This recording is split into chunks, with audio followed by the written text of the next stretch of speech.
పెద్దలకు అఖిలపక్ష పార్టీ నాయకులందరికీ నమస్కారం తెలియజేస్తూ, మరి ఆ రోజు 1994లో ఐక్యరాజ్య సమితిలో మరి గిరిజన దినోత్సవం జరుపుకోవాలని ఆ రోజు నిర్ణయించడం జరిగింది. మరి ఈరోజు ఓమ్రంభీం జల్ జంగిల్ జమీన్ అనే నినాదంతో ఆ రోజు నాగరికత నేర్పిన చరిత్ర మన గిరిజన ఆదివాసులది.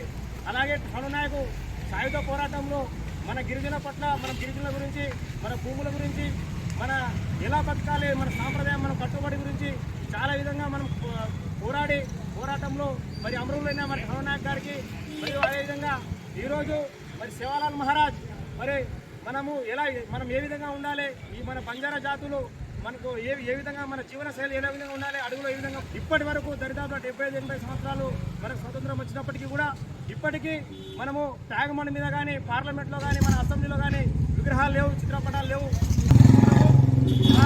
సేవాలాల్ మహారాజ్ విగ్రహము ట్యాగ్మండ్లో మరియు అంబేద్కర్ మన పార్లమెంట్లో పెట్టాలని మేము ఇక్కడ నుంచి సభ ఏజెన్సీ ప్రాంతాల్లో ఆర్టికల్ 3 మరి ఆర్టికల్ మరి ఇప్పుడు వచ్చిన ప్రభుత్వము వెంటనే ఆర్టికల్ 3ని, ఆర్టికల్ 5ని, 5ని వెంబడే అమలు చేసి మరి గిరిజన ప్రాంతాల్లో ఉన్న, అక్కడ ఏజెన్సీ ప్రాంతాల్లో ఉన్న వాళ్ళ బిడ్డలకి మరి ఈరోజు ఉద్యోగాలు రావాలని మేము డిమాండ్ చేస్తడం జరిగింది.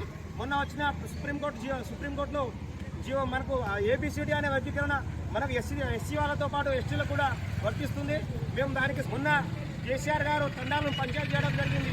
మరి ఈరోజు మేము కొట్లాడుతూ ఉన్నామంటే మన తండాలను రెవెన్యూ పంచాయతీ కావాలని మేము డిమాండ్ చేస్తూ ఉన్నాము. అలాగే మంచుకుంటాము. అదేవిధంగా